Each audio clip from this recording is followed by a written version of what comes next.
J'ai été repérée en casting sauvage par Elsa Pharaon à mon lycée. C'était assez improbable parce que j'étais dans mon lycée et en fait j'ai reçu une convocation avec des amis et on ne comprenait pas pourquoi on avait été convoqués. Et en fait on y allait, on s'est rendu à ce rendez-vous et on nous a annoncé un casting.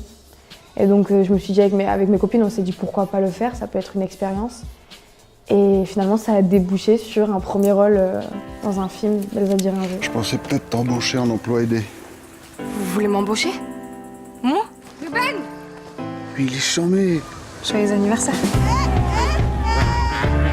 La première semaine de tournage a été très dure pour moi parce que j'avais une sorte de blocage. J'arrivais pas à totalement être dans le personnage. J'avais un peu honte encore, j'avais un peu de réserve.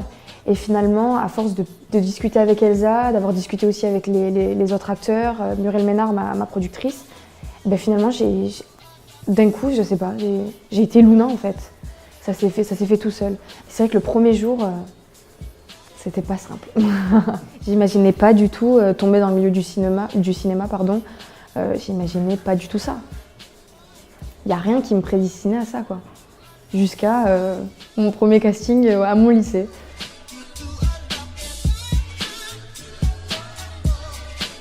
Sur le tournage, ça s'est super bien passé. Elsa, c'est une excellente réalisatrice pour moi.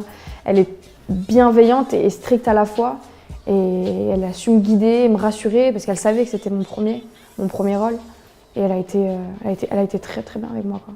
Rod a le personnage d'Alex dans le film, la personne qui se fait agresser au tout début du film. Et ce qu'il avait pu faire dans La Tête Haute était totalement différent de son personnage qu'il incarne dans Luna.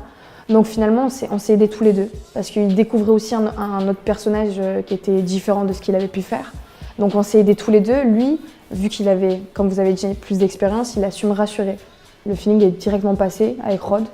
Donc même dès les premiers essais à Paris, on aurait dit qu'on se connaissait depuis longtemps en fait, finalement.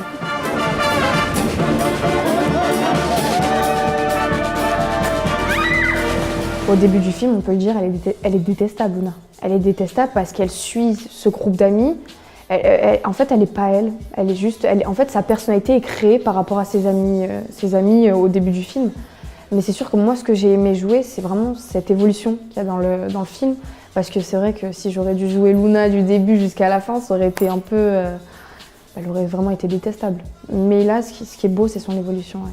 J'ai eu des retours de Luna quand on a fait plusieurs avant-premières à Montpellier. Il y a une jeune fille qui m'a vraiment touchée particulièrement parce qu'elle m'a dit « je me suis retrouvée en Luna ». Et j'ai déjà fait des bêtises, bon sans trop me raconter, mais elle m'a dit j'ai déjà fait des bêtises comme ça. Et elle était en pleurs et elle me dit vraiment je me suis retrouvée dans ce personnage-là et ça m'a touchée parce que je me dis bien sûr moi j'ai des amis qui ont déjà fait des bêtises pour quelqu'un, pour un homme, ne pas savoir dire non. Alors que voilà, comme on peut voir dans le film, ne pas savoir dire non, qui a un gros problème et bien sûr ça peut faire, moi ça me fait écho à plusieurs histoires que j'ai entendues. J'ai du mal à dire que je suis actrice. Je préfère dire que je suis une débutante. Une comédienne débutante. Ouais, je préfère dire ça.